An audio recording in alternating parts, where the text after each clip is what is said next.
Hello and welcome. This is Travis with Coleman Home Inspections here, and we are inside a house that hasn't been lived in for at least 2 years, and it definitely shows it in some areas. The basement has flooded, and we'll take you down there and take a look, and we're just going to run through a few spots and areas here that are showing us some pretty interesting things. And I think we'll go upstairs first here. You can see the whole thing smells like old carpet pad, which is really sweet.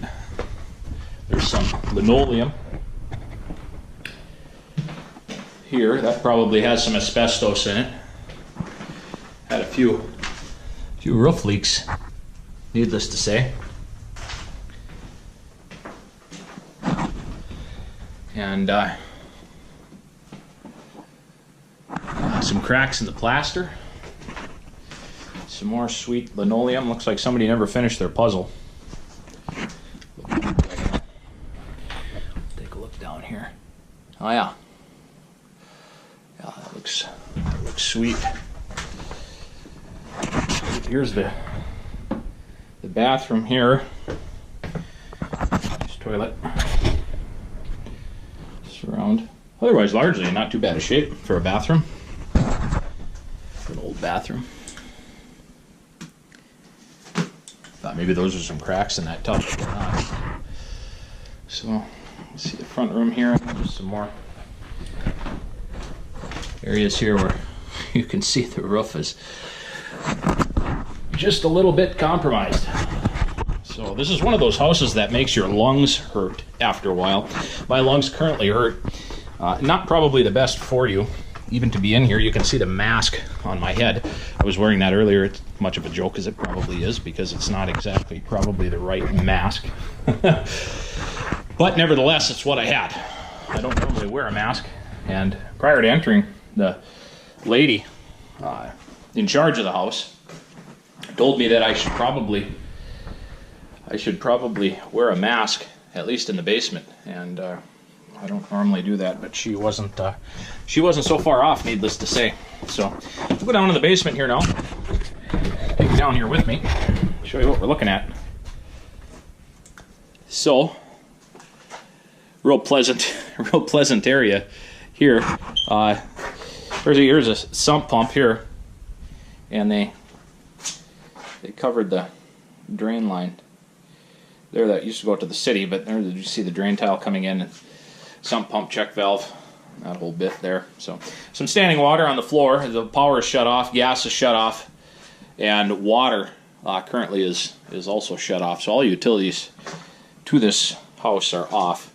And we can see here the drain clean out for the main sewer line to the house is missing, the cap, of course.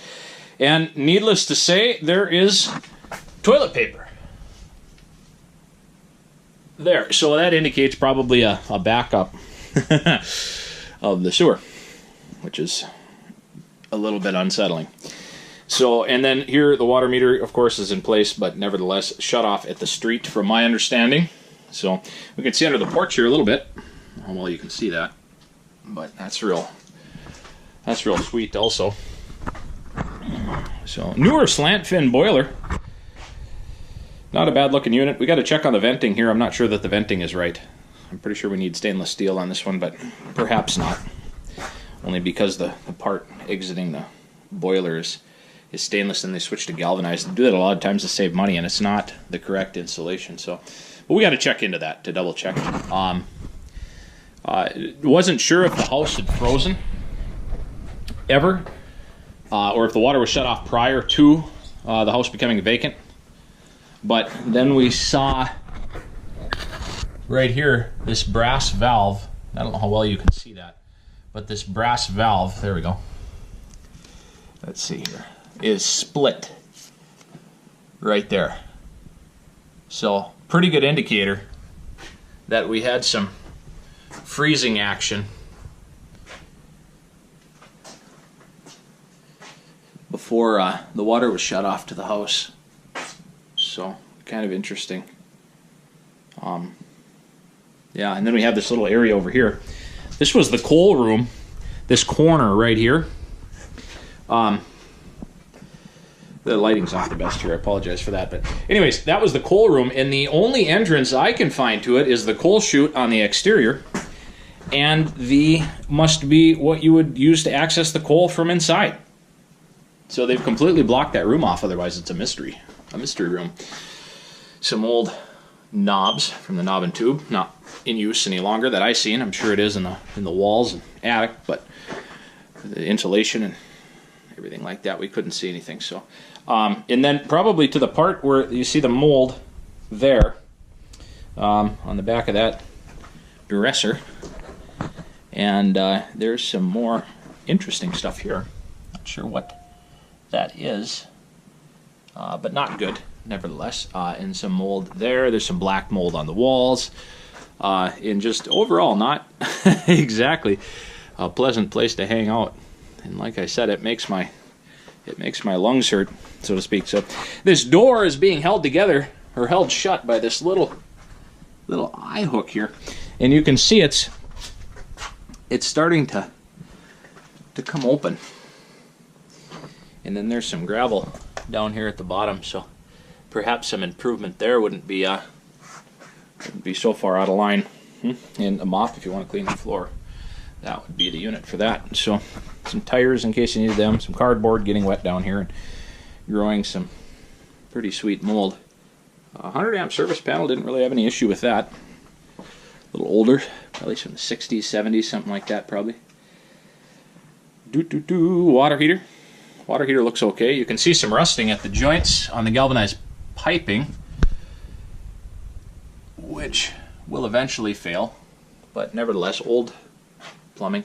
Drain lines, yeah, maybe not the best supported, but probably better than the original cast iron that was here throughout. And then you can see cast iron, of course, in some areas yet. So, and then that brings us to this post, which has some really great stuff. Mold, fungus, probably fungus more than mold, huh? Anyways, growing on the bottom of it. And interestingly enough, they've got two posts here. One used to be in place to hold that beam up, and then I'm not sure who did the work here, but they kind of missed their mark, because this post is still holding up. Let's see here. It's still holding up that beam. The one on the right. The one on the left, however, is no longer supporting that beam that runs back to the foundation there. And the shims, nevertheless, are loose and pretty easy to move. So we know that the post is probably rotted off at the bottom. We don't have to poke holes in it to determine that. So, and then a pretty sweet mattress down there. You see that, which is absolutely fantastic. Yeah. Anyways, and that is the kind of the sum of the basement here. We'll run outside. Run back upstairs. One of these things said don't bump your head on it. So, oh yeah, right here. Watch your head. I always appreciate that, because if there's a way, I typically find a way to bump my head. The lady that let me in said, if you see anything you want, feel free to take it. Nevertheless, I have not seen yet anything that I'd care to take. So, front porch shows some settling. Right down here, where it meets kind of the porch structure. Steps are concrete, and they have settled a little bit. Porch is a little bit bouncy in this area, so, but nevertheless some rot and deterioration likely present there. So, and then the wall down here, I don't know if you can see that or not, but or hear it, but you can see that that's loose, so probably some structural stuff underneath there that's rotted or deteriorated. Looks like we had a newer sewer line brought in, so some critters got under the porch there. You can see. Otherwise, the roof is one of the curly shingle roofs, so cellulose shingles on there have deteriorated and absorbed water and curled up like they normally always do. So kind of ugly there. Some grading around the house could be improved, and then vegetation here, of course, in contact with the house is never good. So pretty easy fixes there, though. Deck largely wasn't as bad as it might look. I didn't think. I don't know that the posts sit on any kind of footing or if they're just buried in the ground themselves, and the support beams here just bolted to lack of joist hangers here on this end, bolted to the concrete structure. So kind of is what it is. Pretty interesting, though, nevertheless. And then the electric service entrance here, we'll see if we can see it here. Yeah, runs right into the tree there, into that cedar. So, and then they got a nice vine growing on the electrical meter itself, which is underneath there somewhere. So, which probably shouldn't be there either. So, nevertheless, someone can see some deterioration of the window and window trim. Sump pump discharge runs along there and then ends right there at the foundation. So that's pretty sweet. Kind of missed their mark on that one also. So never did look in the shed when we were outside earlier. Let's see if we can get in here. An old shed sticking on top of it. Looks like it's had a little bit too much snow on it. And well, I don't know what treasures are in there, but the old master padlock's got it plenty secured. So, but anyway, that kind of wraps up some of the high points here on our adventure today. And I'm gonna go get some water because it's hot out. So we'll catch you next time.